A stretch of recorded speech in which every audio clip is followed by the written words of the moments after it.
Patuloy po ang pagbibilang ng boto ngayon pong eleksyon 2025. Sa lokal na posisyon, naiproklama na ang mga nagwaging mayor sa ilang lugar dito sa Metro Manila. Kabilang ang si Pasig Mayor Vico Soto na manunungkulan sa kanyang ikatlong termino.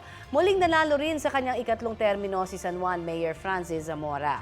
Wagi rin po sa kanyang ikatlong termino si Pasay City Mayor Emmy Calixto Rubiano. Iprinoklama rin ngayong umaga si Mayor Jeannie Sandoval sa Malabon. Iprinoklama ng mga mayor ng Las Piñas si April Aguilar. Muling nahalal naman sa isa pang termino si Navotas Mayor John Ray Tiangco. Iprinoklamang mayor si Gerald Herman para sa bayan naman ng Pateros. At muling nahalal din si Muntinlupa City Mayor Rufy Biazon. Silipin na po natin ang pinakabagong partial at unofficial tally sa pagkasenador sa eleksyon 2025. Ito po ang datos mula sa Comelec Media Server as of 10:01 a.m. Nangunguna pa rin si Bongo na may 21,782,116 votes. Pangalawa, si Bam Aquino with 16,822,042 votes. Pangatlo, si Bato de la Rosa na may 16,679,357 votes. Pang-apat, Erwin Tulfo, 13,811,860 votes. At panglima, si Kiko Pangilinan with 12,300,198 votes. Pang-anim naman sa listahan si Rodante Marcoleta na may 12,225,269 votes. Ikapito si Ping Lacson na may 12,139,996. Pangwalo si Tito Soto, 11,928,933. Pangsyam si Pia Cayetano na may 11,709,099. At pangsampu si Camille Villar na may 11,022,512 votes. Kasalukuyang binubuo ang Magic 12 ni na Lito Lapid, 10,822,188 at ni Amy Marcos, 10,720,865. Nasa 13th spot naman si Ramon Bong Revilla Jr., 9,742,416. 14th si Ben Tulfo, 9,741,357. At 15th place si Abby Binay with 9,502,217. Sunod naman sina Benher Abalos, Jimmy Bondoc, Manny Pacquiao, Philip Salvador, Colonel Busita.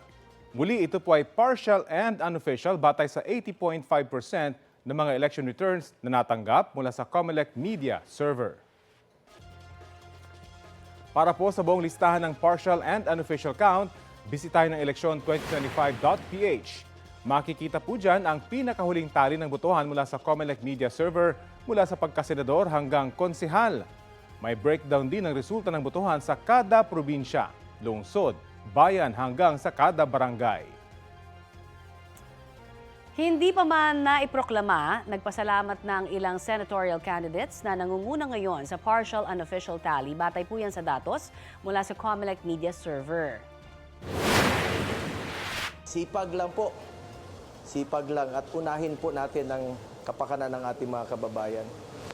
Hindi po ako politiko na mangangako sa inyo. Gagawin ko lang po ang aking trabaho para sa Pilipino. Kaya nagpapasalamat po kami sa lahat ng mga tumulong, lahat ng mga volunteers, especially po yung mga kabataan. Tingin po namin yung mga kabataan talaga yung nagdala sa amin ni Senator Kiko sa winning circle po. Nagpapasalamat tayo. At sinulungan tayo natin mga kababayan na makabalik.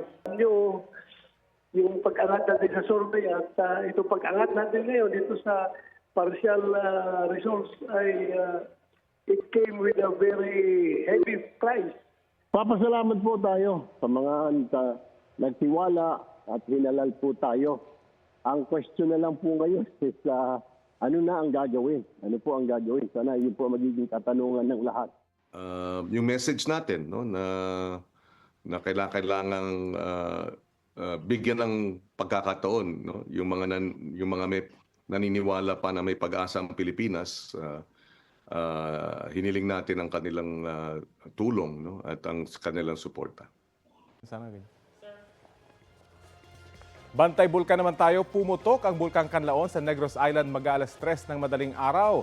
Nakunan ang moderately explosive eruption sa video ng Hughes Cooper na si Diane Paula Abendan. Ayon sa PHIVOLCS, tumagal ang pagputok ng 5 minuto. Nagkaroon din ng pagdaloy ng Pyroclastic Density Currents o PDC sa timog na bahagi ng bulkan. May mga naitala na ring ashfall sa ilang barangay sa La Carlota City, Bago City at La Castellana sa Negros Occidental. Namamaga pa rin ang bulkan at nananatiling nasa Alert Level 3 o magmatic unrest. Ibig sabihin, posibleng masundan ang pagputok anumang oras.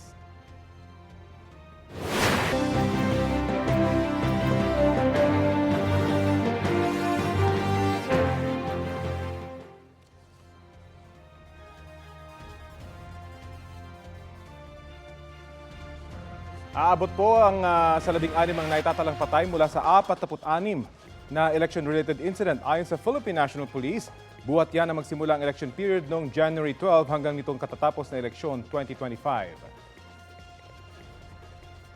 Sa mismong araw ng eleksyon kahapon, 12 insidente ang naitala sa Zamboanga Peninsula, Northern Mindanao, Davao Region, Barm, Negros Island Region, Metro Manila at Cordillera.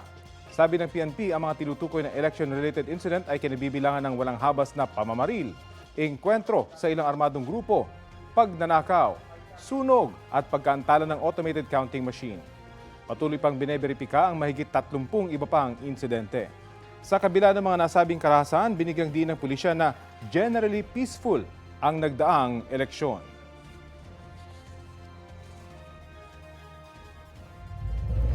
Ito ang GMA Regional TV News. Mainit na balita naman po tayo mula sa GMA Regional TV.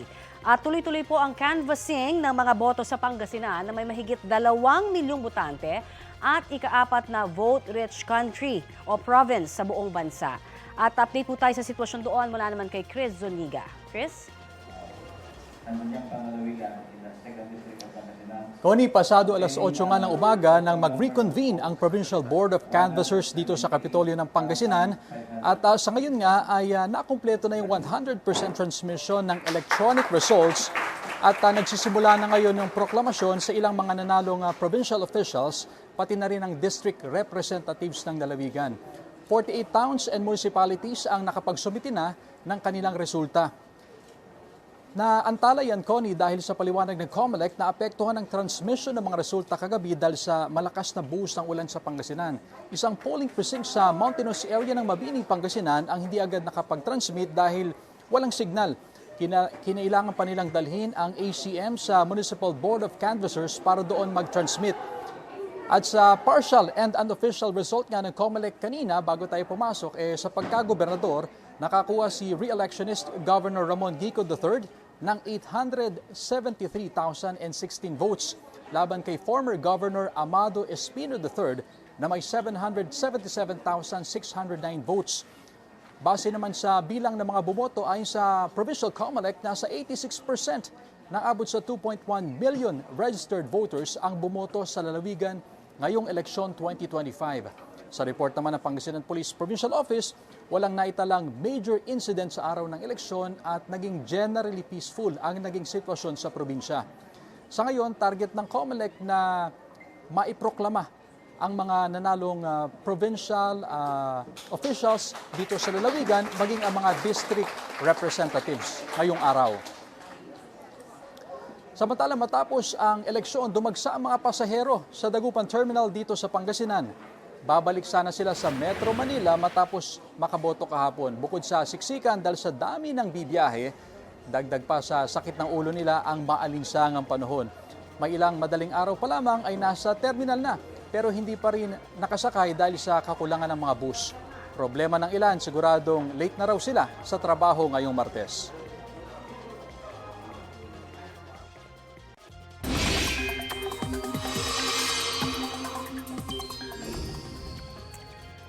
Samantala, kasabay po naman ng mainit na bilangan ay ang mainit din at maalinsangang panahon ngayong pong Martes. Ayon sa Pag-asa, mahigit 30 lugar kasama ang Metro Manila ang pinaghahanda sa danger level na heat index. 46 degrees Celsius ang posibleng damang init ngayong araw sa Sangley Point dyan sa Cavite. 45 degrees Celsius sa ilang bahagi ng Bicol Region. 44 degrees Celsius naman sa Pasay City, Dagupan, Pangasinan at Masbate City. Posible namang umabot sa 43 degrees Celsius ang ilan pang bayan at syudad sa Luzon at Visayas. Maaari hong maitala dito sa Quezon City at ilan pang lugar ang 42 degrees Celsius na heat index. Sabi ng Pag-asa, easterlies ang patuloy na nakakaapekto sa malaking bahagi ng bansa, habang frontal system ang magbibigay ng mataas at tsansa ng ulan sa extreme northern Luzon. Posible pa rin po yung mga panandaliang ulan o kaya thunderstorm, lalo sa bandang hapon o gabi. Kaya magdala po kayo ng payong bilang panangga sa matinding init at syempre sa biglaang ulan.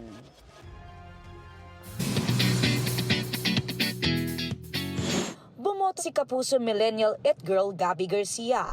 Nagdasal at bumoto para sa bansa at sa kanilang mga anak. Yan naman ang caption ni Joy Spring sa kanyang Instagram post na kasama ang asawa na si Juancho Trevino.